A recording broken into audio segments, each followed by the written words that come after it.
hustle. I appreciate your hustle because that's what I had to do. It's been 25 years for me, man. I started locker room at MAL.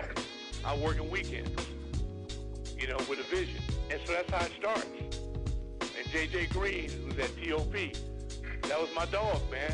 And we sit in there for hours, man.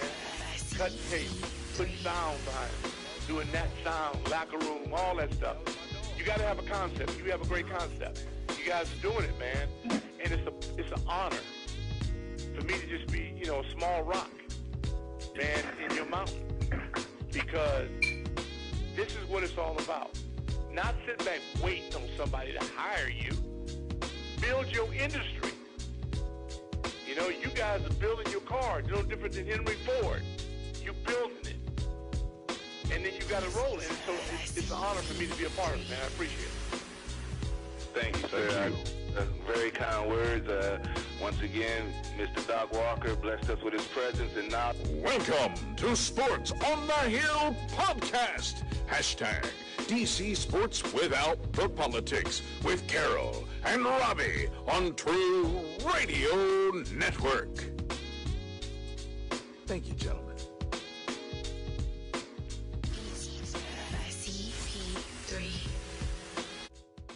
Sports without the politics. It's not just a catchphrase. It's not just a motto. It's what we do. That's right. It's Thursday night. Sports on the Hill podcast, True Radio Network, CP3 coming to you live from the lab as always. And we have our second boxing special in the past, I say month or so. I know we fell off with our boxing and MMA shows, but we're bringing it back to you live. And if you're tuning in, you already see we got a new partner in crime tuning in, joining in another boxing aficionado along with my man Paul, the boxing guy. It's my man Hokey. He's a diehard boxing guy himself. So we're about to have an interesting session tonight because we're going to talk about, recap some of the past fights that just went down these recent weeks and looking forward to the upcoming fights and all the repercussions that came from these bouts. If you're checking out the live feed, you saw the, Gervonta Davis-Romero fight and how that ended in dramatic fashion. We definitely want to talk about that and all the trash talking that went down beforehand. And we're going to break down a couple of other fights that these gentlemen have brought to my attention. I'm not the boxing expert, but I'm going to bring you the folks that have the insight and the knowledge that's going to break it down and give you the best coverage around sports coverage that you get anywhere else. This is why we do what we do. It's DC Sports Without the Politics. It's not just a catchphrase. It's not just a motto. It's what we do. And you can always go check out the website, sportsothp.com. Go check out the YouTube channel, which I'm having some technical difficulties with right now. But I will be uploading the show, uploading the show to the channel later on. Normally I stream live, trying to get that figured out. But you can always check out the website for all the highlight videos, all of our shows, all of our podcasting partners, our apparel line, help support the movement. We appreciate all the love. All the folks that's, supported us throughout the 6 seasons that we've been on the air. So, as always, much love. But let's get to the topic at hand. Paul, the boxing guy, how are you doing tonight, good sir? What's going on, brothers? I'm doing pretty good. How about y'all? Hey, all right. Real good. Real good. Pretty yes, good. Yes, sir. Let me get ready to introduce and let the man Hokey give some of his background for some of y'all folks that just think we put anybody on the air that just, talk sports. We'll introduce everyone to Hokey. He's an aspiring, boxing podcaster. So you know how we do on our show. If someone's trying to get on, we say, hey, bring them on, let them, experience it and, give them the foundation for what they would need to do moving forward if they want to continue in that. So you know what we do on this show. That's why we got so much love and give so much love. But Hokey, how you doing tonight, good sir? Oh man, I'm doing great. Just recovering from a great NBA Finals yesterday. So, happy to be here with you guys to discuss a bit about that lightweight division and see if we can come to some understanding in that sort of thing. I wasn't too delighted with that finals outcome last night. I'm a Golden State fan. So I was hoping that Golden State would be able to get their home home court advantage back, but they got another game to get it done. It was definitely an entertaining game, but yeah, that didn't go down. Yeah, they played hard. They played very hard. Considering they're the smaller team, so they got their work cut out over there in that TD Garden. So we'll see how it pans out over the next few games.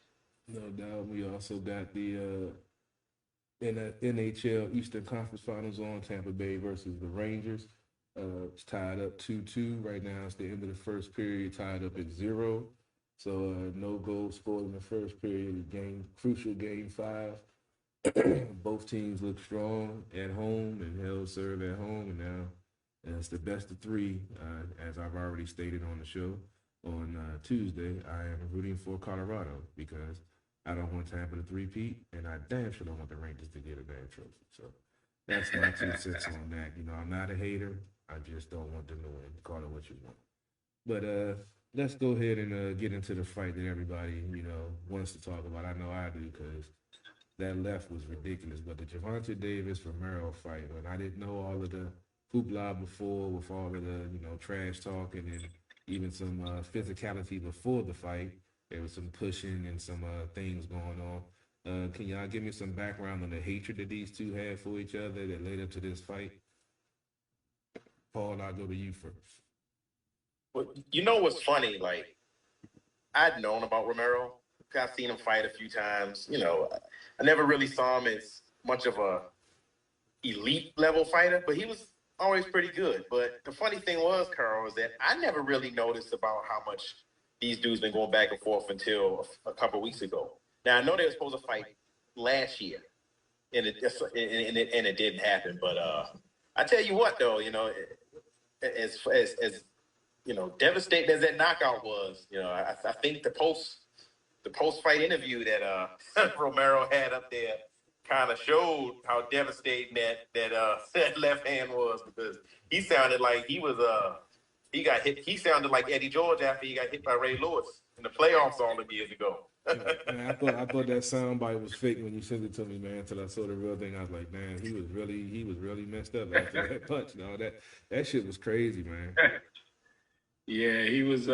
He didn't see. It's usually the punches you don't see that does the most damage.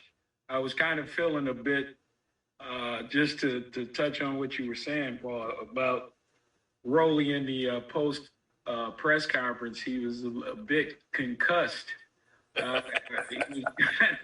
It was his answers, and of course, it's kind of hard to put the mic, throw a mic right in front of these guys' face right after taking the L in that sort of fashion. So, but nonetheless, he did what he was supposed to do, or what a lot of us predicted him to do, and that was to get knocked out. So,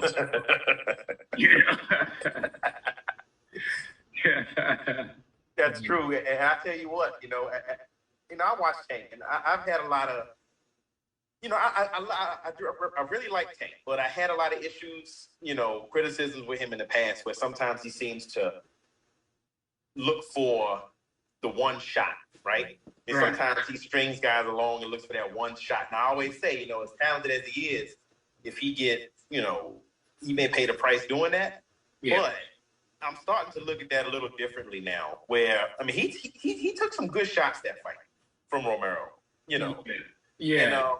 And he took some good shots, but I will say this, tell me what you think about it. I'm starting to look at it sort of like I looked at when Canelo fought Amir Khan, right? Where he can gauge if you pose a real threat to him rather early on after, eating a couple of your shots, just sort of like how Bernard Hopkins used to do back in the day. And I'm starting to think maybe, because we've seen him jump right on people before. Right. Maybe he kind of pulls back a little bit, figure out a little more, if you don't pose a threat, kind of string you along. Because I don't really understand why sometimes he lulls himself into those, sometimes 20, 30 seconds of just kind of, not throwing anything. Yeah. So that always worried me. Well, with me and Tank, I kind of have I got my opinion of Tank now in this stage of his career where he's gotten acclimated to walking guys down and doing a lot more of the pot shotting element to that sort of game. It's sort of speak, it reminds me of some of the things that Canelo does when he's fighting at this particular pace that they fight at. And I understood that Rolly was he's a very strong fighter. So I kind of expected it to be a sort of Tank moving in and out to get his shots off, taking various angles. Because, let's face it, Rolly's a flat-footed fighter. He's looking to punch and get you out of there. So, and he kept saying how he wanted to get Tank out of there. So I expected him to be flat-footed, of course, and I expected a bit of movement from Tank. But what I didn't expect, however, was, how Rolly got knocked out. I was predicting probably something to the body to get him out of there. But, nonetheless, Tank did a really good job. But, I'm really at that point where I want to see Tank take on a few of the other guys in the division and in and around the division that's going to really make him, that's going to push him. We have yet to see the best out of Tank. And I think when we pair Tank with a fighter that's going to make him bring out more of the tools in the toolbox, I think we'll see the best Tank then. But right now, this version of Tank, he's on cruise control, man. He's really on cruise control. He's got that figured out. I haven't watched him closely. I've been watching him recently with the knockout. I think it was it Garcia, when he basically took his soul when he died and basically died for a minute in the corner. And from that point, I've been watching him, and I think you broke it down perfectly. He walks people down. He could go in there aggressive and trying to get the early knockout and have his chin out there and maybe get caught.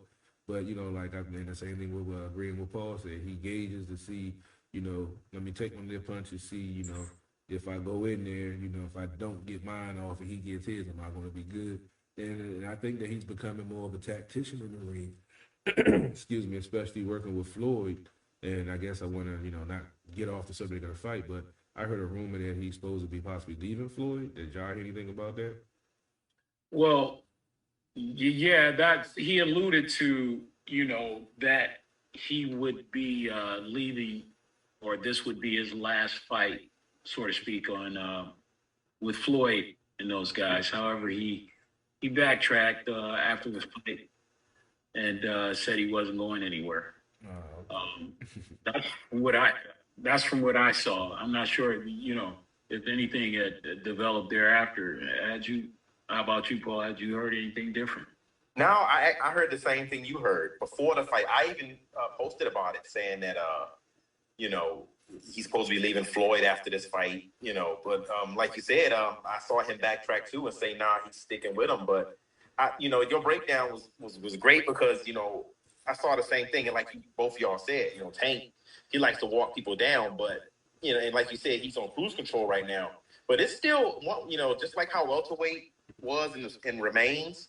Now I would say to a lesser degree, because guys like Danny Garcia, Sean Porter, Keith Thurman are kind of like gatekeepers now. I say lightweight and junior welter, super lightweight, are two divisions where it's a lot of fights that could be made. I mean, it's ridiculous. I'd like to see him fight a guy like Josh Taylor, at junior welterweight. I think he has all 4 belts in the ring belt.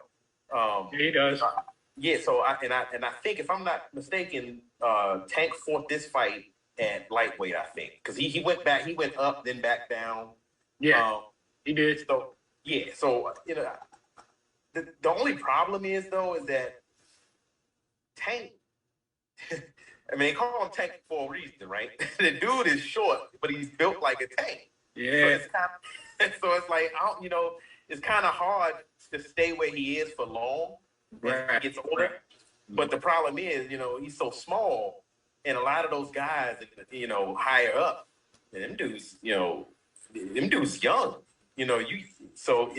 he's young too. He's only 27, but in boxing it's always a little different. But I definitely agree that I would like to see him start to get some more of the other guys, especially given the fact that he's been champion multiple times.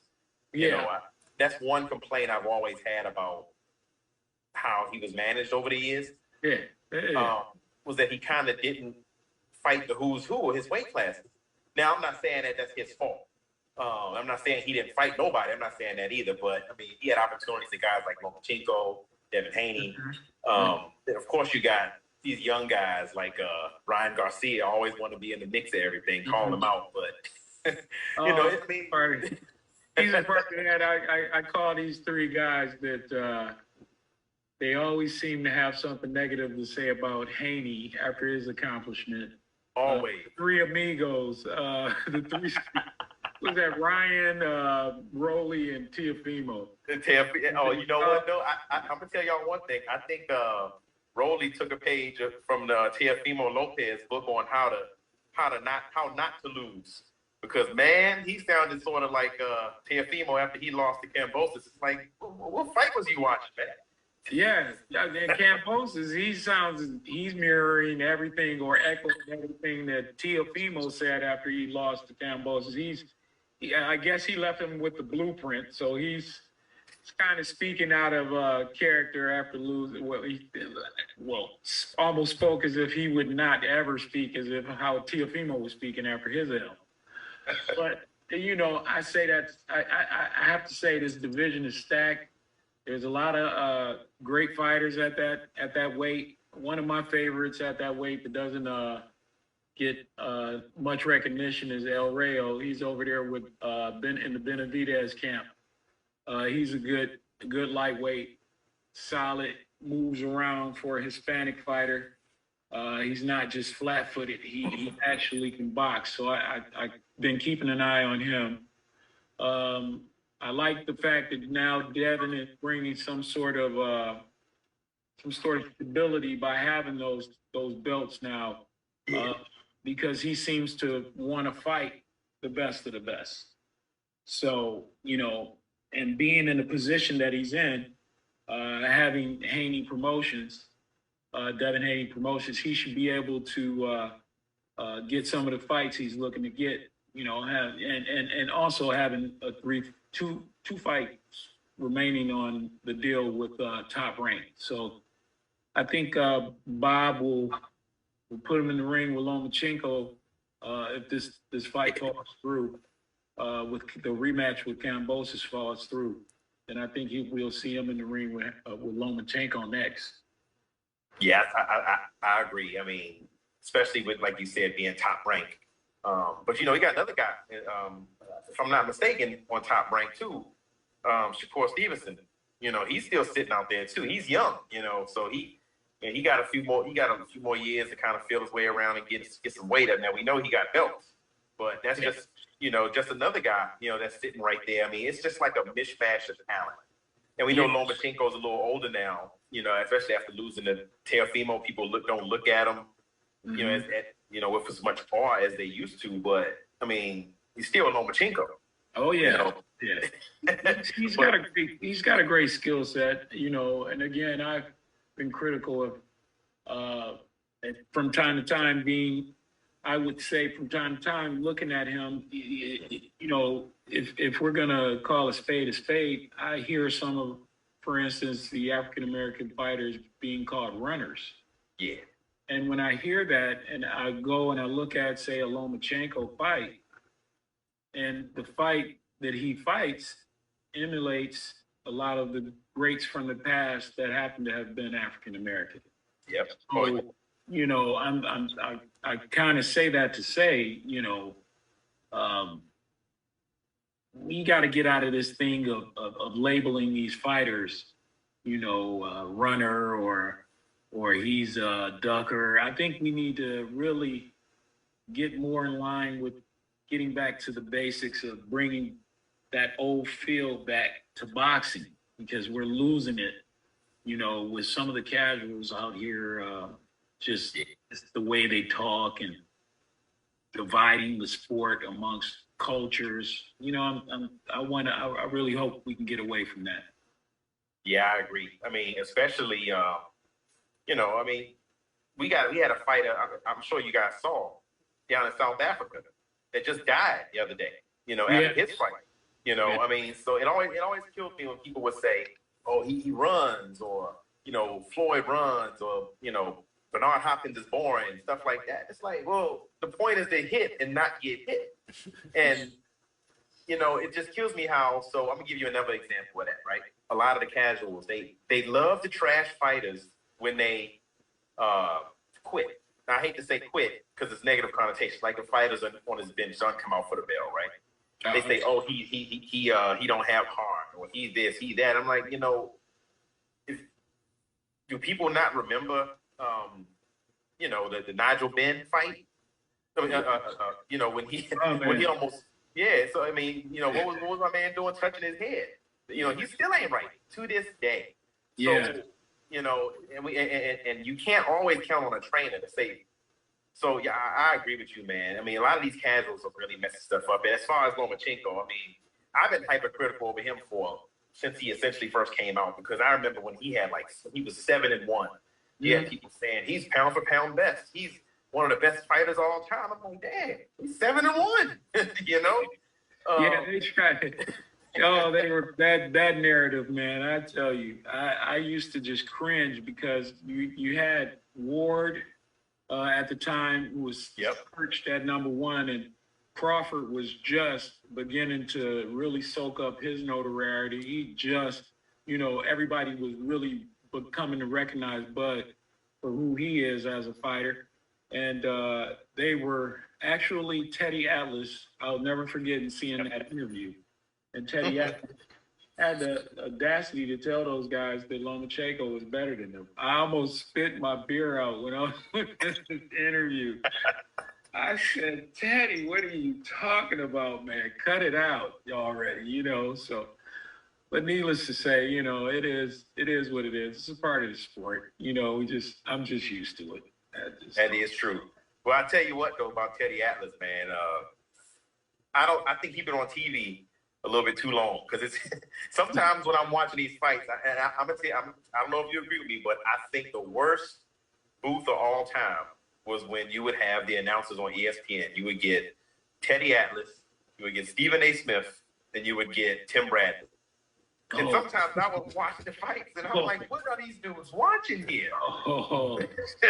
Yeah, well, you know, you get these mixed opinions, and you know, it becomes a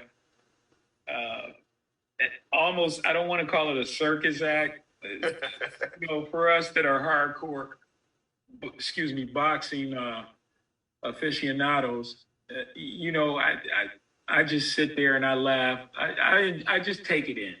You know, I'm not uber critical of them. They're trying, and to bring the sports some awareness is always a good thing, because it definitely needs it. You know, it definitely needed. We need these fights to happen as well to grow the sport. Yeah. You know, and that's my whole thing. I'm like, you know, I cringe when I hear guys say, "I don't want to fight this guy because of this, that, and the third, or something that happened in the past," or, you know, I've heard so many of so many fighters or various fighters come with some of the things they say about why, or give an excuse as to why they don't want to fight this person or that person. Yeah. I've never heard Mike Tyson say any of the things I've been hearing. Ever. You never heard none of the greats say that stuff. You never heard, you know, I'm going to give you another example. And I love Riddick Bowe, but Lennox Lewis, Riddick Bowe. You know, Riddick Bowe threw the belt to trash. You know, it's just like, wow. I was so mad we didn't get that fight. Man, that fight was supposed to happen in the pros, and that could have been one of the best heavyweight fights. It probably would have been another trilogy for him. I mean, just like Holyfield Bowe was. But, you know, I don't understand it. I mean, you got the guys from back in the day.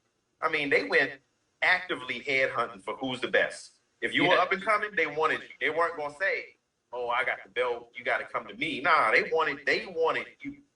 So, you know, it's a shame. I mean, and you know, it's almost like with the involvement of the networks now getting big involved in boxing, where these guys are now getting a pass by using the other side of the street talk. Yep. Without having to face each other. I gotta say, I was rather surprised. Another occurrence that happened, I was rather surprised when I heard rumblings of Bud Crawford wanting to, of course, fight Errol Spence. And after he fought Errol Spence and he got past Errol, he would look to fight Jermell Charlo. And I was kind of thrown back by Charlo's response. It wasn't the same. It wasn't what I expected. I expected the Charlo that I'm acclimated to seeing go right back at Bud Crawford. But of course, you know, hey, he was getting prepared for the fight with Brian there, Castano. And so he didn't want to lend too much credence on what Bud was saying at the time. But that really surprised me. And of course, I had been hearing things from Canelo as to why he didn't want to fight Benavidez or some of the other guys. Or even Andre, you know, he's still sitting out there. Nobody, you know, seems like I understand his fight doesn't lend much to casuals, but that guy, oh my God, bro. I hope somebody gets in the ring with this dude, man. He's a phenomenal fighter. Yep. He got Bernard Hopkins syndrome. You remember for years, you remember when nobody would give Bernard Hopkins a shot? Yes. And because, you know, I think a lot of promoters, and like you said, they like to use the other side of the street argument, but a lot of promoters, they look at these guys and say, I don't know, he can't sell tickets, but it's like, dude, it's not supposed that, we all know it's entertainment. But at the same time, we have this rankings and we have these belts for a reason here. And whether somebody is, quote, you know, fights an entertaining style or not, that shouldn't mean nothing. No. So, you know, I mean, I really do. That is another guy who, you know, doesn't seem to get his just due either. I mean, he's a great talent. It's unfortunate the cards he's been dealt over these last several years, being in the sport and being able to fight at a high clip the way he does. I mean, it's astounding how these guys don't want to climb in the ring with him. He's truly one of the boogeymen in boxing. You know? As far as the naked eye can see, he's willing to fight all these guys at that middleweight division he's sitting in. But of course, he's talking about going up now and challenging Benavidez, which would be a great fight. Oh, yeah. Yeah. And Andre and Benavidez, I think that would be a really, really good fight. You know, so he's got to get healthy. Having coming off that, I believe it was a shoulder injury he's got, Andre. Yeah. But yeah, once he gets back in the ring, that 168 division will get spicier. Oh yeah, especially with Canelo supposedly going back down to 160 now. Now I heard Bivol wants to fight him down at 162. I guess to try to show him, you know, to try to kill the narrative that oh well, Canelo, you know, 168, even though he won light heavy weight belt before, this and that, you know, people, you know, I love Canelo. Those of y'all that know, I love Canelo, but with Canelo going back down, that kind of clears up a lot of room too. Because I mean, you know, I always felt that at some point we saw this with Roy Jones, even though he only went up to heavy and came back down.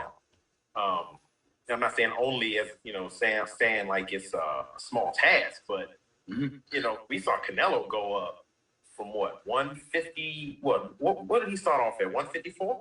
No, he started off at 147, actually. 147. Sheesh. So 147 and then going all the way up and winning light heavyweight titles, then going back down, going back up, going between 160, 168, 175. You know, it's just at some point it takes a toll. Yeah. The history has shown when you're playing with the weight the way he's playing with it, you know, it could catch up to you. I just asked Roy Jones. Yep. You know, he could give you a great conversation about that. But you know, Well, I consider more with Roy is that by him putting on adding the weight, it slowed down his hands, which was his yes, advantage. he certainly did. His Yeah. athleticism kind of went out the door once he Yeah. put the weight on. I mean, he was still had his reflexes. He was still Roy. You know, his IQ is out of this world. But he was, you know, it hurt him, in my opinion, you know, because he was just such a force of nature.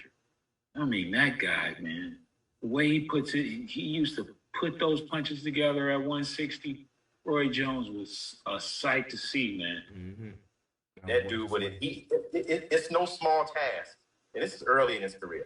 It's no small task to embarrass James Toney, and and he did that, you know. Man, James Toney was another great champion. And I was glad to see they fought in the prime of their pretty much careers. Yeah, that was a great fight. I remember that one. I used to root for both of them. I was a Toney fan and I was a Jones fan. Yeah, you know, and I'm from Detroit, so you know we used to root for him all the time. Mm-hmm. It's why when we first got on, I was going to ask you, were you from Detroit or like Cleveland? I got some friends from Detroit and Cleveland. So that's why I was going to ask you. I was like, nah, I ain't going to ask. So. Oh yeah, no, Detroit. You know, born and raised, and you know, had an opportunity to see some of the great ones come through there and fight. From, you know, Tommy Hitman Hearns to you name it, man. These guys have come through, man. And of course, Emmanuel Stewart kept coming through. Like from I forget my man's name. I'm drawing a blank, but he was definitely left-hander, heavyweight. Didi Vander Holyfield. I'm drawing. It's right on tip of the tongue. Michael. What's Michael's last name? The left hand. I'm drawing a blank myself. You remember he's Michael Moore? Michael Moore, right? Michael Moore. There we go. Oh, his big head ass. Yeah. You couldn't knock him out with a head punch. You couldn't knock him out with it. You got to hit him to the body to get him down. Yes. Unless your name's George Foreman. Yeah. Laid that foot on him. Yeah. I tell you, man. But I've had an opportunity to see some of the best, you know, come through there, courtesy of Emmanuel Stewart, Lennox Lewis, you know, all these guys. So, and even with Sugar Hill Stewart and Tyson Fury now. Yep. That's, you know, I'm glad you brought up Tyson Fury. Did you guys see that fight, Fury and White, Dillian White? Yeah, Dillian White. You got a fight? Yeah. I saw it, and Carol, and look, I've been talking about Dillian White for a long time. Yeah. And he really let me down. And I wasn't rooting against Fury or for White, but he didn't make me saying White deserve a shot. This man had been talking so big for so many years about being neglected and not getting his opportunity. Wilder was ducking him. I mean, this guy, he went in. And to see him get sparked like that, I felt bad for him, man. I literally felt like everybody was getting ready to come down on him. Okay. It's crazy. Look, I haven't even seen him on social media since that fight. So I was like, damn, Dillian, where you go? And you know, and I like the dude, right? You know, I mean, but I will say this about him. I mean, I haven't seen this man get knocked out. Come to fight. But it's like this dude still hadn't figured out yet how not to get hit with uppercuts. You know, you would think somebody that you know, smaller in stature. Now, I mean, he's not small, but compared to Fury, Joshua, guys like that, you would think they would know a little bit. You know, they would be a little better inside. But for some reason, Dillian White just. It's his defense, man. It's his defense. Yeah, he don't have it. He does not. Didn't Joseph Parker knock him down? I'm not sure if he knocked him down. I know he rocked him. He rocked him. I remember that. I'm trying to remember Because I know he knocked down Parker, I think, towards the end of the fight. Yeah, I vaguely remember much about that fight because it kind of was boring in a sense to me. They were kind of friends. I don't like those kind of fights. Nah. Yeah, those fights always kind of like, I'm looking forward. That's why I'm looking forward to Errol and Terrence Crawford. I'm looking for them to fight because I know one guy is looking to knock the other guy out, and I know the other guy is looking to knock out the other guy. So I think I'm looking forward to that fight. I mean, you know, I don't think there's going to be any love lost there. Yeah, before we start Keep looking it forward, professional. before we start looking forward, let's go ahead and get back to some of these fights that's already went down. You were talking about the Haney fight and Kambosa. I didn't get a chance to check that one out. What was you guys' take on that fight? Hokie, I'll go to you first this time. Well, I was very impressed with Devin Haney, having followed Devin Haney since he became a pro and was fighting over in Mexico. This was pretty much preordained via Floyd Mayweather Sr. He swore by this kid. You know, he introduced this kid to the world, and you know, he swore by this kid, and this young man has come into his own. I was laughing about, again, I go back to the three amigos and how they always were chirping, and Devin would be chirping with all three of them at some point or another. And now to see him an undisputed champion is something quite something to see. I mean, you know, he pretty much whitewashed George Kambosos. Yeah. He blew him out. He did not win a round, if you ask me. I agree. It was almost to the point where it was like Jeff Lacey versus what's my man's name from England? Why am I forgetting? Joe Calzaghe. Oh, Calzaghe. It was like a clinic. I mean, and for Devin Haney to be 23 and got all the straps, all of them. I mean, the dude really impressed me. I mean, I've always liked Haney because, like you said, you know, I mean, being a Floyd fan, like you know, we've been watching him from day one. You're like, oh, who is this? This dude that, you know, Floyd and them talked about. And I mean, I understand in boxing it's common for if a champion loses to get a rematch, but that's kind of typically if they lose. I always looked at the rematch thing as if you lose, you know, either a close fight or you lose to someone who in an upset. Right. I don't think anyone would say that Devin Haney beating Kambosos was an upset, but I will say that I think Devin Haney beat Kambosos so badly.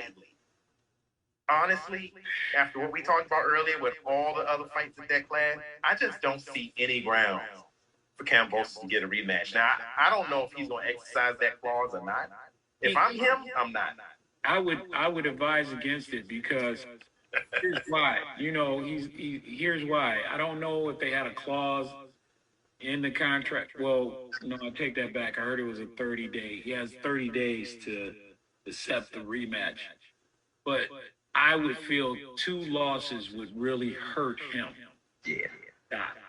So I would, if I was an advisor, I would advise him to take probably another fight or 2 to regain that momentum of sorts with some top, one of the top echelon guys, instead of going right back into a Haney fight, because he's too small for Haney, in my opinion. And he's always laying at the end of that jab. So I don't see anything happening any different. And from what I understood, the government over in Australia paid for pretty much that fight. Oh, man. Oh, you're right.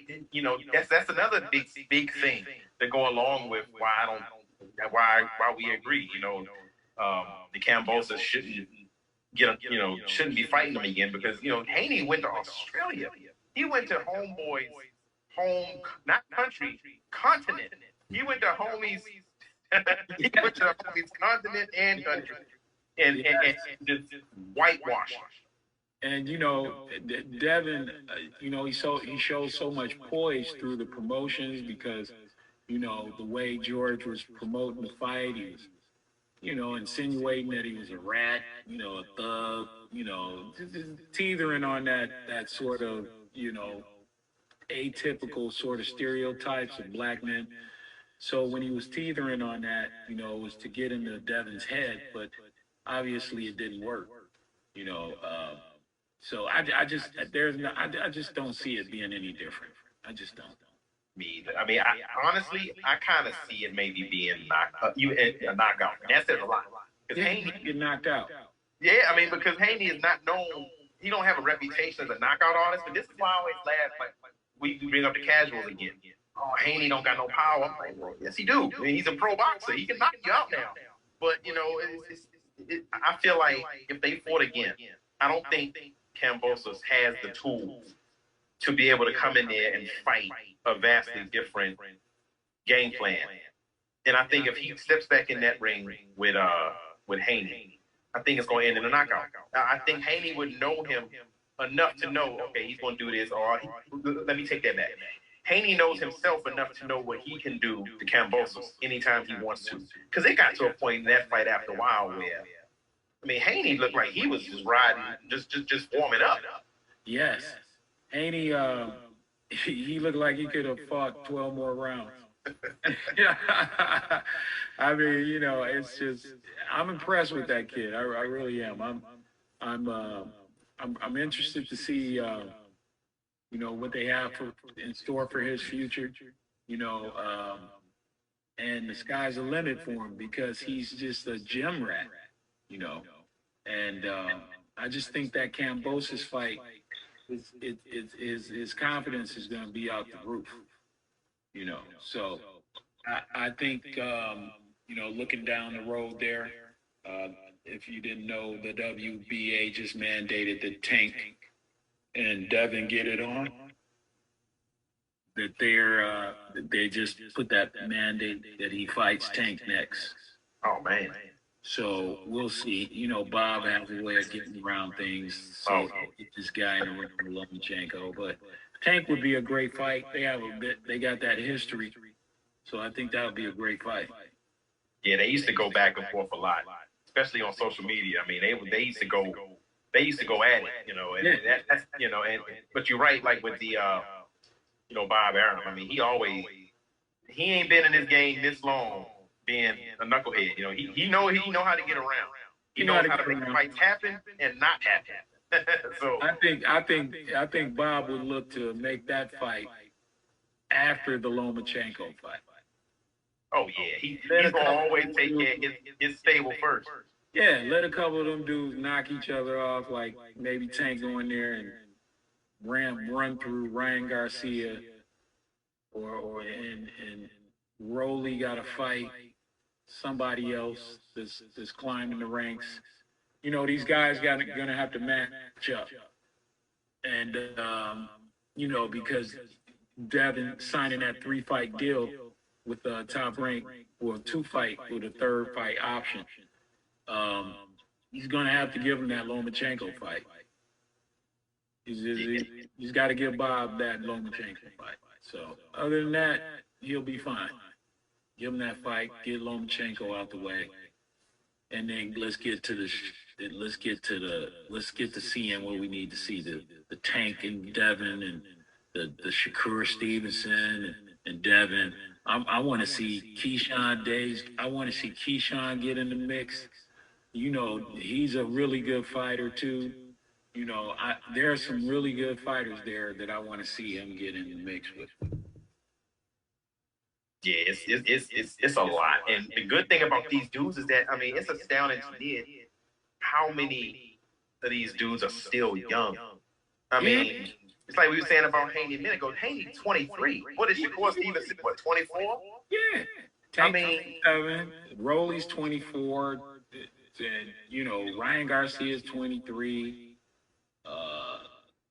El Rayo, he's got to be about 24, if I'm not mistaken. Teofimo is what, 26, 25, around in there? He's in his mid-20s. And speaking of Teofimo, real quick, you know, knowing what we know now about his health going into that fight against Kambosos, one, I'm trying to figure out how his team, his father, let him go into that fight like that. And two, it kind of says a lot about why he might have been saying, well, let me get Kambosos out of there fast. Because, you know, we talked about Kambosos fighting Haney a second time. And Haney potentially knocking him out.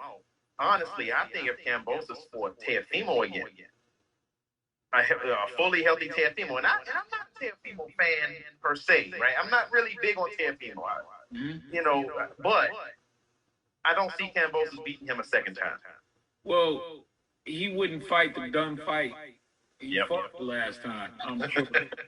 You know, you start discovering things about a fighter when you have to fight from behind, and it comes to a decision the way that fight went.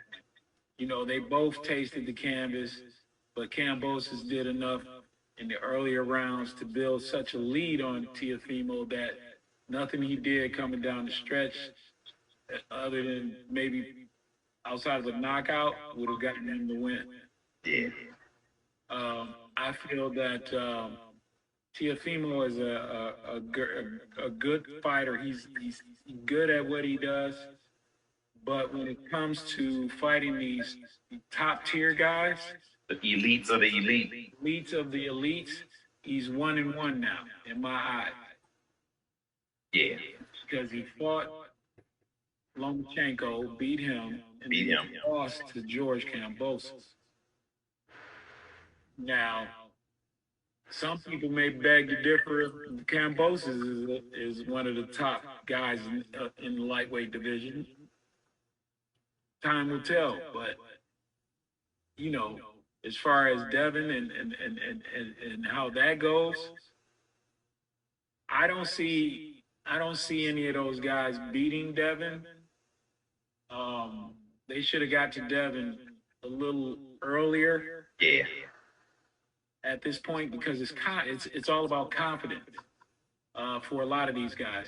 The fight, and I shouldn't have been as bold as to say none of the guys. I think the fight that Devin is going to have, that's going to be his toughest fight, in my opinion, will be against Stevenson. I agree. I was just getting ready to say, you know, Stevenson, because I think out of all the people around that weight, I think Shakur has the physical tools. I'm not, you know, this isn't a slight against Davis. You know, I brought up Davis being so small, you know, but built like a tank a minute ago. But, you know, you're not going to beat, you know, Devin Haney, Shakur Stevenson, throwing one punch, you know, picking shots, you know, pot shots here and there. And I don't think that Davis will go in the fight if he fought one of those two like that. I would hope not, at least. But I agree, man. I think Shakur Stevenson, you know, for some reason, I don't understand why he seems, even though he's a champ, young, went to the Olympics, I don't know why he still flies under the radar so much. Now, I don't know if that's the whole top rank thing, ESPN and exposure, but I mean, you don't hear many casuals. Just like, okay, I'll give you another example. People laughed at me when I said that Tyson Fury was going to beat Deontay Wilder. People laughed at me when I said Tyson Fury was going to beat Klitschko. Right.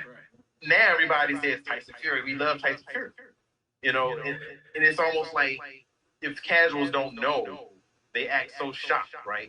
And then they see, and then suddenly they always been on board. But one thing about Shakur, man, I mean, I love to see him because he fought recently. A few weeks? How long ago was it when he fought?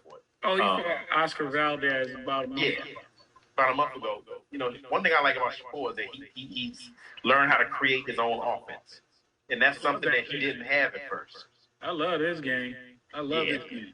I mean, watching his game mature from his pro debut, you know, when you're in the Olympics, you get to see the pro debut on TV, you know. Seeing his pro debut up to now, I mean, just watching this man develop, it's amazing, man. Yeah, that guy, he's a special talent. You know, had I not seen him and Devin spar a couple times that I seen them spar on some of the footage on YouTube, I wouldn't even guess they had sparred. But having seen that, kind of got a gauge of how they would probably fight each other. Now that they're in their pro years now, But that's the fight I'm looking forward to. I've seen these guys kind of a few of them spar each other. Like I've seen um, Tank and Devin, some footage on them. Seen some footage on Tank and Tiafimo. I've seen some footage on Ryan Garcia and Rolly, Devin and Rolly. Who else? I've seen foreign footage of these guys actually getting it on. So, it's going to be interesting to see these guys now at this stage of their careers in a real fight. Yeah, especially in their primes or just getting into their primes. I mean, it's just, I don't understand why sometimes, we know we got the belts, the governing bodies, sanctioning bodies, and all this and that. But, you alluded to this earlier with the networks, the promoters, and now we have the pay-per-view networks. We got the Zone. You got, so it's almost like you got promotions on top of promotions. Yep. Triller. And it just, Triller. Yeah, Triller. It's just like it keeps compounding. At one point, I was like, wow, post Don King, we starting to see fighters get control of their own careers more. And now it's like, it's almost like they didn't monopolize it again. All the corporate entities and the promoters. It's just, we can go on for days. That's been something, a black eye for boxing for decades. So. Oh yeah, that's why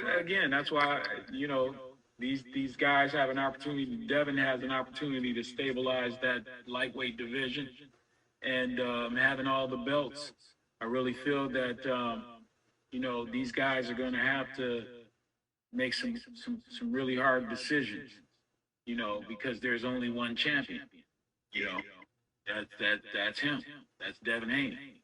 So if you're looking to make money, fight Ryan Garcia. If I'm going to speak to Tank directly, I would tell him if you're looking to make money, then try to get the town crier, as I like to call him, Ryan Garcia, in the ring. If you can get him in the ring, get your bag. Oh yeah.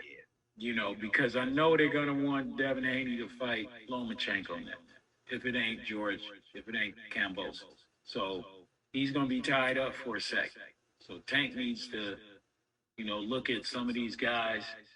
He just knocked out Rolly. It's time to get Ryan in there, knock him out. Yep. And then, Shakur, because it's just been announced Shakur is fighting Navarrete. So he's going to be busy with that. I'm sure after that fight, he may look to move up if he can't unify. If he can't become undisputed at 130. He's already unified. So, he'll probably look to move up and possibly challenge Devin at sometime next year after. It's like you said, Bob Burnham got to get that Lomachenko fight in there.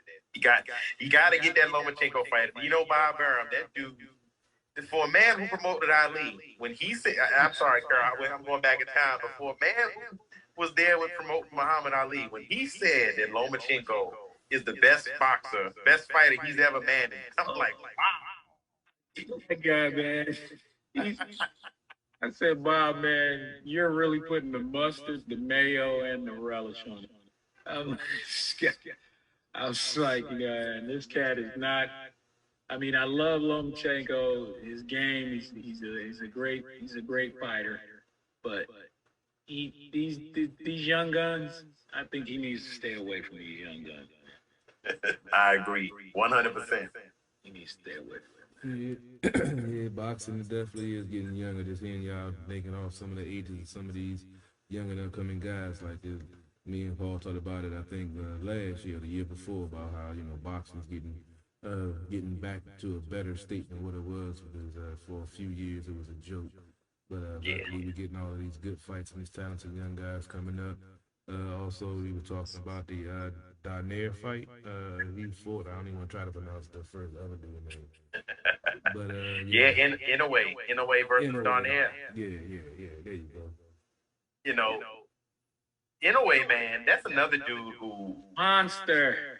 A monster. Dude, that's another guy who casuals don't know. But if he, and I hate to say this, but if he were in a higher weight class, people would say, I mean, casuals would know who this dude is. I mean, what he did to Darnair, this is the second time they fought. What he did to Darnair, and Darnair was still champion. I couldn't believe. I don't know how I forgot this man at 39 still was WBC champ. But in a way, man, we talk about a whitewash. I mean, that guy, he can really, like, honestly, I don't know if people really hear this guy's punches. Yeah.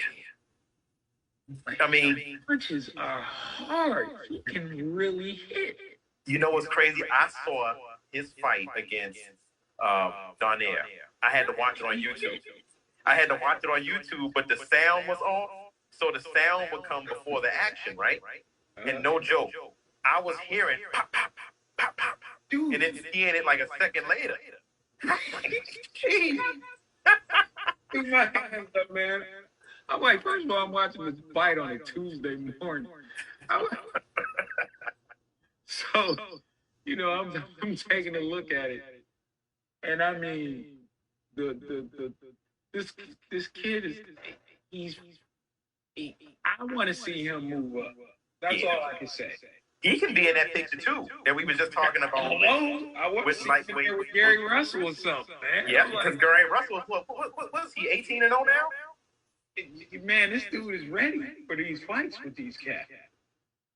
I would love to see that fight. And I mean, people that have not seen Inoue fight yet, I'm telling you, man, look, he made Darnair look like he looked a cherry-picked opponent.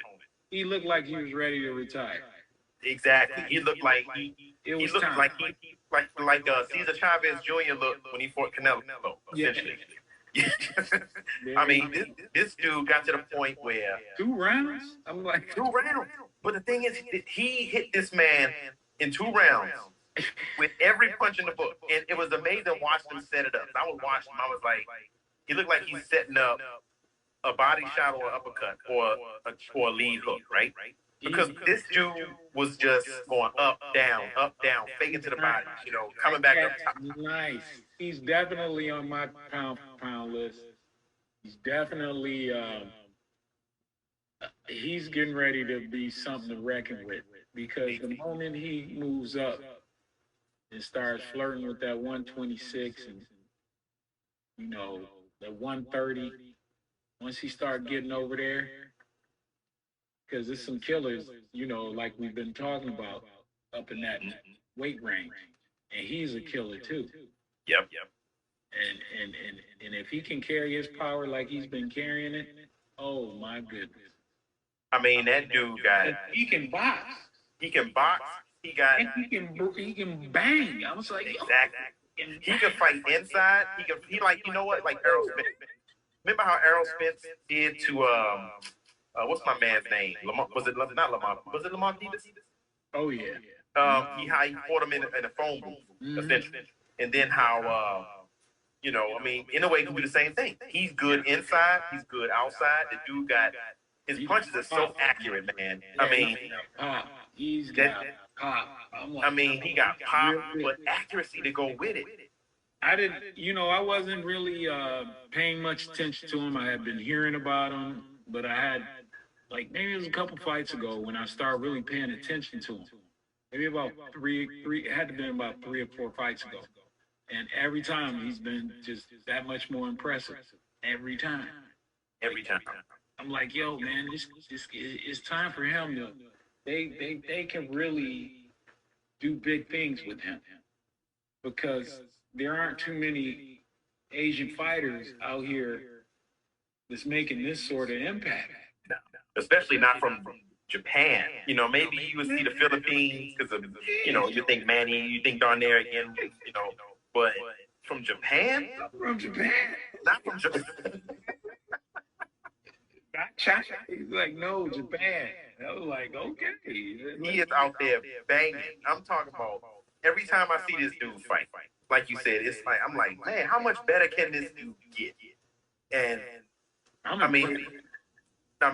impressed too. And it take a lot to impress, you know, when we've seen a lot of fighters. And I'm not saying like I'm important, but it take a lot to actually like impress me the way he did and the way Haney did. But man, them two dudes really impressed me these last two fights to the point where I'm like, damn, like you said, you know, confidence. You in your prime, you know, you can dictate fights against, you know, former champs, current champs, or other elite fighters. I mean, that's a whole nother level. Yeah, that confidence, man, it takes you to places you probably think you never go, and I think the same could happen for Inoue if he takes that challenge, just dares to be great and move up. I believe he can do a lot of damage if he stays focused and puts the weight on right. His frame can support it. He's got a great ring. His IQ is great. I think the kid could really go somewhere if he dares challenges himself to be great. Move on up there and just get it on with these guys. That's it.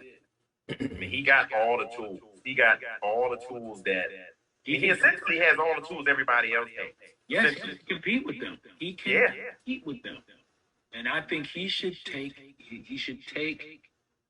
his maybe try to get it undisputed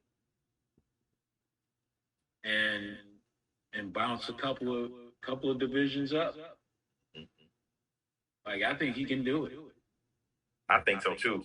I mean, like you said, his frame can hold it. I really do believe. I mean, he's so disciplined, and you know, I mean, that's one thing about a lot of you can tell who's drinking and partying and who ain't.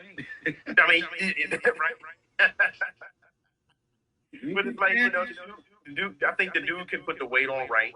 You know, he can carry it on his frame, and I think he'll be able to put it on and still be able to compete at that high level, that elite level. Because I think his team, you know, I mean, over there, you know, it's a little different on how they kind of do business over there. I mean, just sort of like how we see with the Ukrainian and the Kazakhstan fighters and stuff, how they kind of come up in this system almost, right? Where you're a pro fighter, but it's almost like you training at a national level, which is crazy. So, yeah, I agree, man. I mean, I think he can move up and be every bit as good, you know, because as long as he does it the right way, which kind of goes back to what we said a little while ago about Canelo going up and down, up and down, up and down. But Carl, if you haven't seen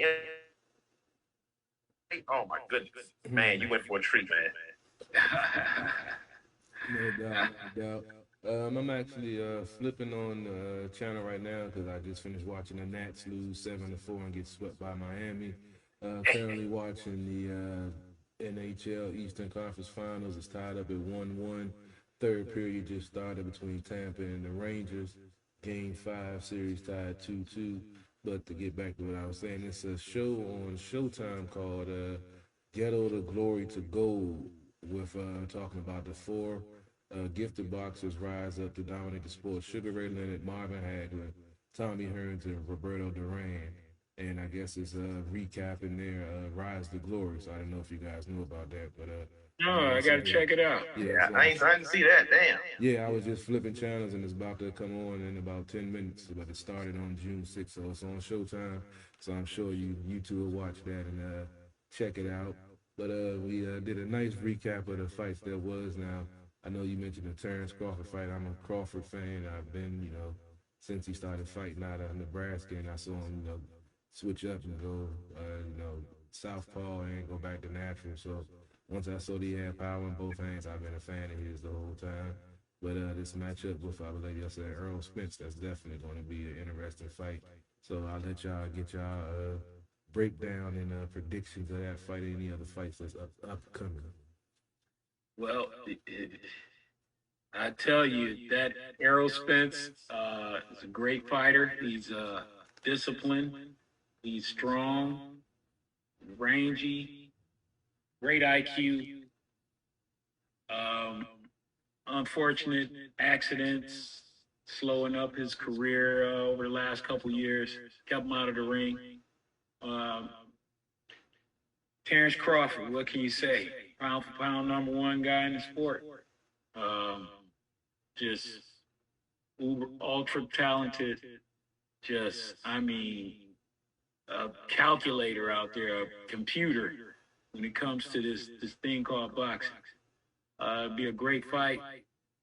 You know, I tend to lean towards Terrence Crawford in that bout because of his ability to, you know, fight orthodox or southpaw, and just his overall, he's just a mean cat. Terrence Bud Crawford is just a different type of animal. He's just different, you know, and I think he'll have the ability to push Errol back, and we'll see Errol fighting on the back foot periodically through that fight, which will look it'll look different for the from what we're acclimated to seeing from Errol Spence. See, I've always been a Spence guy from day one, but you brought it up, and I was getting ready to say it. I would always say years and years past that I would choose Spence over Crawford, right? Mm-hmm. Just because, and I always say it's no slight against Bud, but I would always say, you know, I always thought Spence was more disciplined in terms of in terms of his defense, because sometimes we would see Terrence Crawford kind of take a unnecessary shot here and there, but now we only got to see him fight once post accident and then post eye injury against Ugas, right? I don't feel confident saying right now that if they were to fight, that Bud wouldn't win, because I got a hard time believing that eye issue he had and that accident that he had don't have any lingering effects on him. Yeah. And then being out of the ring for that long, when he's supposed to fight Pacquiao, couldn't do that because his eye. Then he got in the wreck before that. You know, I mean, Bud, he's been active. You know, and we've seen what Bud has done since he's been active. He's KO'd everybody he's fought at 147. I mean, he bullied Sean Porter. And Sean Porter is a bully in the ring. Yeah. He's no more in the park. Yeah. I mean, Sean Porter does not let you get comfortable, and Bud took it to him. And that was a good fight. But now, I don't know, man. Like, I can't. To me, it's a toss-up right now, because I would like to see Spence with one more fight against a top-level opponent before he goes back, before he tries to go at Bud right now, because. You know who that will have to be if it's not Bud, right? Who was that? I don't think he wants that smoke. It's going to be Jaron Ennis. Oh, yeah. That's my dude. He's going to have to fight Boots. Boots Ennis, yep. I don't think he want to fight Boots. I think because it's the risk against reward thing going on there. It's almost like, dang, as champ, it's almost like he has a warm-up fight, which is not a normal situation to be in because of his injury. Right. So it's like, but the problem is fighting that warm-up fight, you know, it ain't. We said this about lightweight junior welter. I mean, at 147, it's a lot of dudes that could beat you on any given day. Yeah, so killers.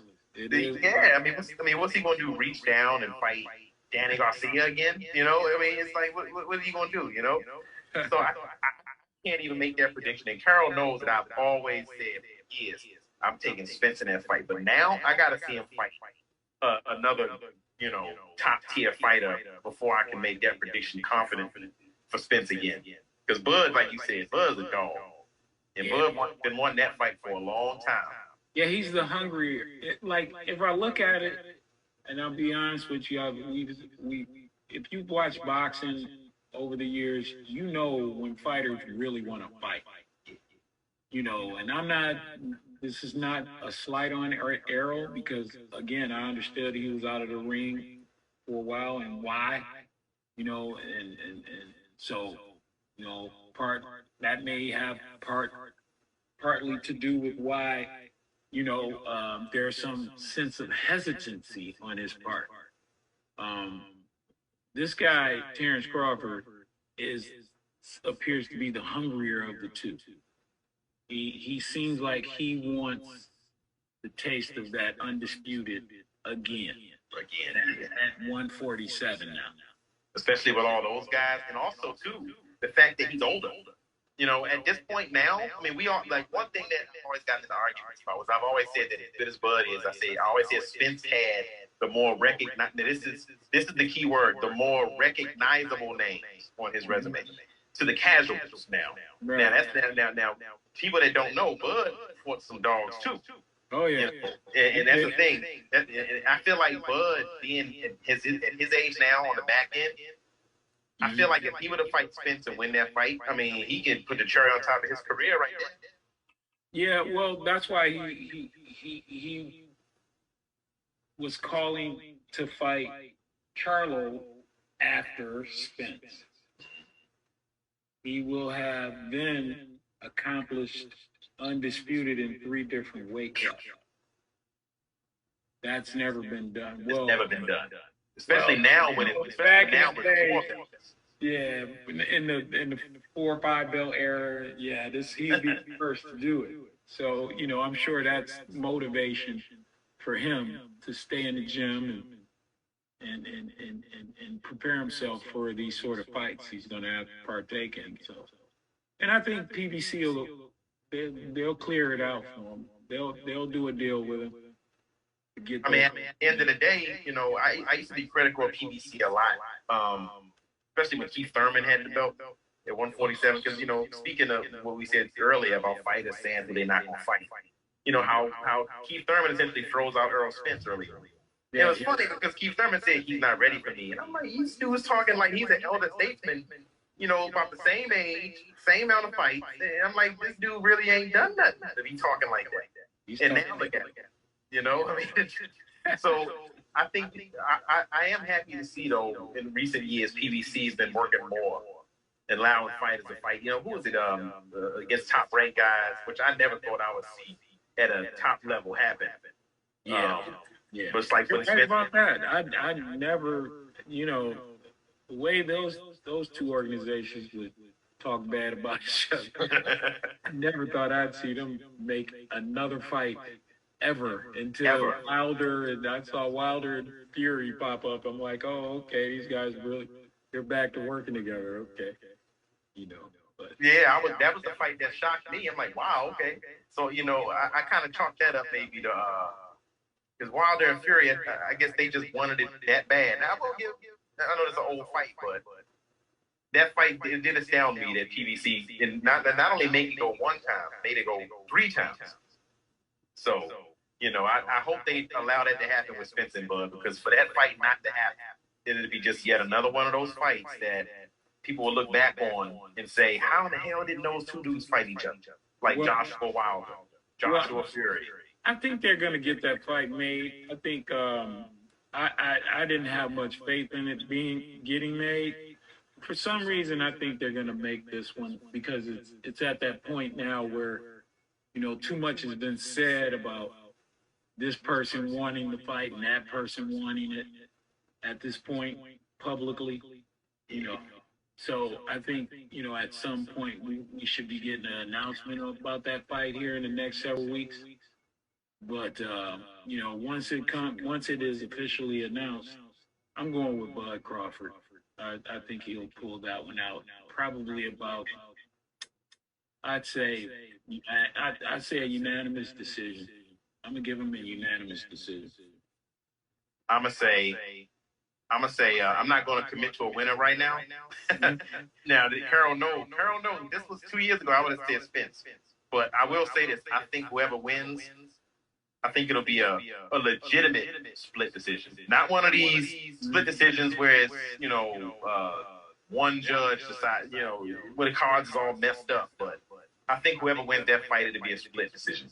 That's what I think. I think them dudes really want to go at it.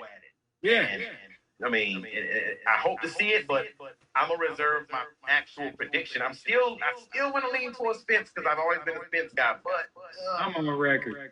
I'm on the record, guys. You know what I'm gonna do? I'm gonna go ahead. You know what I'm gonna do? I'm gonna pretend like the accident didn't happen. I'm gonna stick with Spence by split decision. There you go. No flip flop. I can't use the accident as a cop out. All right. It's all good. Any other upcoming fights that's on the watch that we can break down real quick? Because it's getting a little late, and I got to be working. That's about, ain't nothing that I've right off the top of my head that I can think of that's been announced that. Wait a minute. They just announced Danny Garcia and Jose Benavidez. Yep, I think they fight in July. Yes, that's going to be a really good fight too. And then of course the Stevenson Navarrete, they just announced that as well. So I know this fight is not a high stakes fight, but it'll be entertaining. It's Pulev versus Chisora on July 9th. You know that fight ain't going to be good. Yeah. that fight. I like Derek Chisora. Derek Chisora fight. He brings it every time. Oh, we do got another fight too in August. We got Teofimo Lopez fighting against Pedro Campa, and we talked about him a little while ago. Andre's fighting Zach Parker. Actually, that got postponed. Yeah, it got postponed because he got an injury. That's true. Carlo hurt his back, so his fight got postponed. And Canelo versus Triple G3 supposed to happen in September. We'll see. But I think that's about it. I mean, it's not really. It's kind of a dead period coming up in the next few weeks. Yeah, it is. Well, I'm glad we was able to recap and catch up on what was and get ready for the ones that's about to go down. Because we're going to do it again, as always, on a Thursday night, probably around 9 o'clock. So make sure you check us out and tune in. Paul, the boxing guy, let them know what you got going on and where they can find you at. You can find me on Instagram at two different places, PT Smitty or Pugilist _HQ, PUGILIST _HQ. And that's on Instagram too. And just one more thing, I'm the only one without a picture. I hate the fact I couldn't do the camera today, but as I told Carol on text, I said, man, I look like a homeless man right now. So, I got your graphic up. Paul, I got your graphic up with your IG and with your joint on it, man. I always got you covered, bro. Look, if I had my camera on, you lose ratings immediately. Hey, man, we all going through it. That's the benefit of having a bald head. I can cut mine whenever the fuck I want to. All right, Paul. Well, I appreciate you taking the time tonight. I get up with you. We can do this again another Thursday. So you take it easy and don't let the clan jump you in your sleep, man. You got to keep one eye open with all them kids, man. I don't want them taking you out, bro. I'm still hanging on, and it was great to be on. Great talking to y'all, brothers. I'm definitely great talking to you. Well, yes, sir. I look forward to next time, and y'all have a good rest of the evening. Yes, you too, bro. Likewise. All right. Brother. All right. And Hokie, man, I appreciate you coming on, man. I hope you had some fun. Let the folks know what you got going on and what you where they can find you at for your knowledge and boxing and everything else. I appreciate you having me. You can find me on Facebook at Face PHZ Face Sports Talk. Sports Group is there, as well as Face Sports Talk on YouTube. You can find me there as well.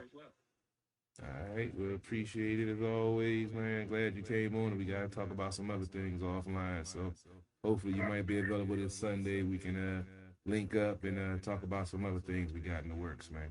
Oh, yeah. Yes, indeed. Because, I got some things we need to get done, man. All right. Let's talk, man. I'll holler at you later on, man. Appreciate you coming on. All right, my man, Carol. All right, later. Peace. And I'd like to appreciate the guys coming out, jumping on, talking boxing. I know a little thing or two about boxing, but I love having the experts on. They was bringing We're breaking down all types of knowledge for you guys. Hope you enjoyed it. I'm going to have it uploaded on the podcasting platforms probably within the next day or two on Google Podcasts, Apple Podcasts, iHeartRadio, Spotify. Just hashtag SportsOTHP. You'll find us. I'm going to upload it to my YouTube channel. If not tonight, first thing in the morning. So it'll be on my YouTube. You can check it out because it's definitely a great episode to check out. Breaking down all the fights that was and the fights that's coming up. If you're in the market for a new or used vehicle, come check me out down at Waldorf Honda, 2450 Crane Highway, Waldorf, Maryland. New, used, pre-owned, certified. Give me the chance to earn your business. I guarantee we'll get it done. Stay tuned for At the Bar Radio Sunday night around 6 o'clock. We have, with all of the January 6th committee stuff going on. I saw that's going on television. I'm not watching it. But we have a firearms specialist coming in. It's going to discuss gun safety and, you know, keys to everything and concealed weapon permits and all of that good stuff. Tune in Monday, as always, for Sports on the Hill podcast. This will be Robbie's last show before he takes his summer vacation with the kids and everything. So we'll be breaking down the Nationals. As I mentioned, they lost tonight, getting swept by the Marlins for the second time this season. And we'll talk some Mystics. We'll break down the NBA Finals. And we're talking about the NHL Finals, which should be locked in by next week, I believe, with this being Game 5 and 6 on Saturday. So, because Colorado's already waiting for the winner of the Eastern Conference. Like I said, you can always check out the website, sportsothp.com, for all the latest content, podcast partners, apparel line, any and everything Sports OTHP related. And on that note, I'm about to get out of here. See y'all next week. DC Sports Without the Politics. It's not just a catchphrase. It's not just a motto. It's what we do. CP3 live from the lab, and I'm out.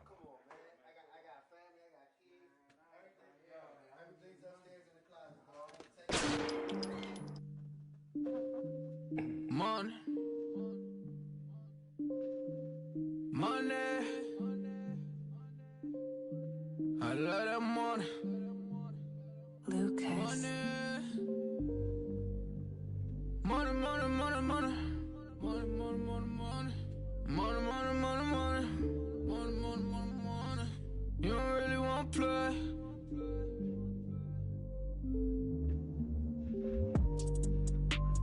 Money, money, money, money's what I'm talking about. We don't really know what you been talking about. And you don't really want to play. You don't know what to say. It's money, money, money, money, money's what I'm talking about. We don't really know what you always been talking about. And I don't want to be the one who always really talk about. And you don't really want to play. You don't know what to say. It's money, money, money, money, money's what I'm talking about. Money, money, money, money, money, make you shut him mouth. Don't never ever talk about it if you never had the clout. You don't know what to say, stay up out of my way. Cause money, money, money, money, money, make him shut him mouth. Keep playing with this Goonies, boy, I'm gonna have to make the call. Stay in bounds on your pivot, boy, if you gon' ball. Cause a lot of niggas be fake, and you really can't play. Cause we done got it out the mud, nigga, what you talking about? Screaming, oh my God, money got me pride. They living a lie, look into my eyes, they might seem surprised. This is homicide. We just multiply. We been on the rise. If we got some wings, fuck it, we gon' have to fly. Money, money, money, money's what I'm talking about. Day in my life, take me a different route. And use all my case, niggas on my face. You can get erased, what you talking about? Money, money, money, money's what I'm talking about. We don't really know what you been talking about. And you don't really want to play. You don't know what to say. Cause money, money, money, money, money's what I'm talking about. We don't really know what you always been talking about. And I don't wanna be the one who always really talk about. And you don't really want to play. You don't know what to say. Cause money, money, money, money, money's what I'm talking about. You never crossing these borders. I'm whipping it up, Gordon Ramsay. I swear that I'm cooking these orders. You talk about me, you better just hope that you can just really afford it. I'm ballin', I'm winning, I'm feeling like Robert Horry. Nigga, I'm scoring. I count in the morning. They talk about me, then I gotta ignore it. My bitches be foreign, so independent, my money be corporate. These rappers is boring. You hate me and I'm always gonna adore it. I'm smoking that Soarin'. She always go ahead and let me explore it. I call her my Dora. You can go and talk about me, I ain't flawless. I go put my all in. If a nigga talk about me, then I'm gone in. You know that I'm gone in. Jump in, take trips, Pompeii, all day, always keep 3 stacks like Andre. I get it, man. And you can never, ever get rid of that. So watch what you say, and watch how you do. If you playing the game, then you play by the rules. Money's what I'm talking about. We don't really know what you been talking about. And you don't really want to play. You don't know what to say. Cause money's what I'm talking about. We don't really know what you always been talking about. And I don't wanna be the one who always really talk about. And you don't really want to play. You don't know what to say. Cause money's what I'm talking about.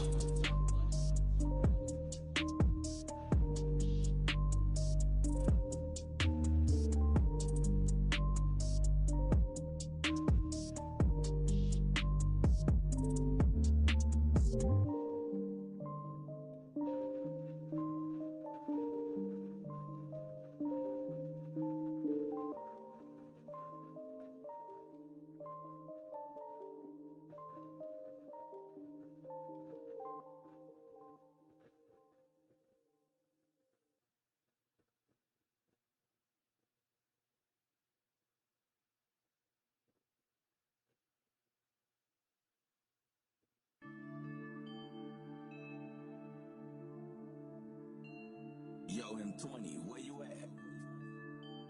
Run that up, Rico.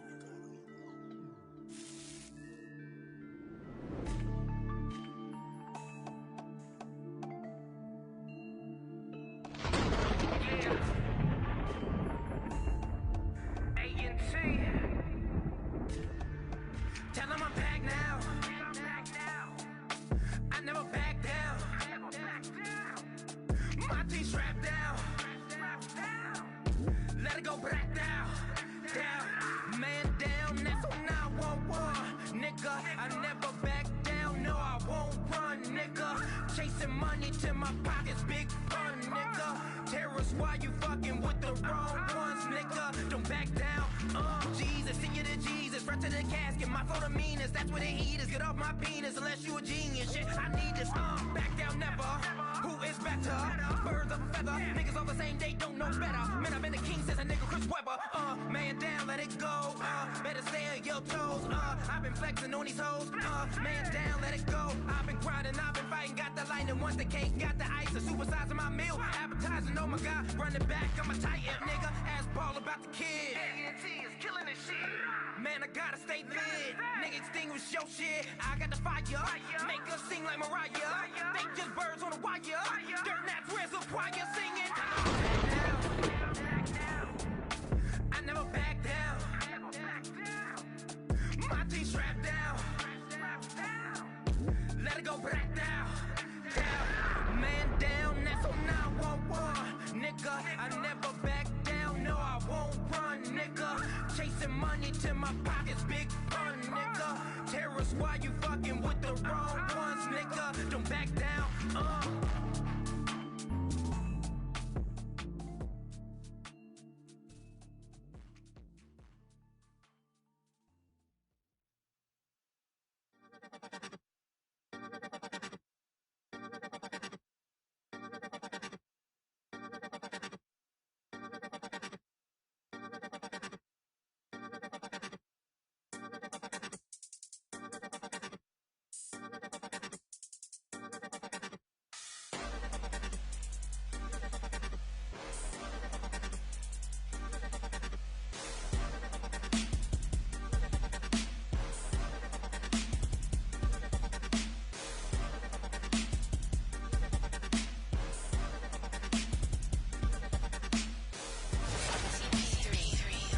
from the lab.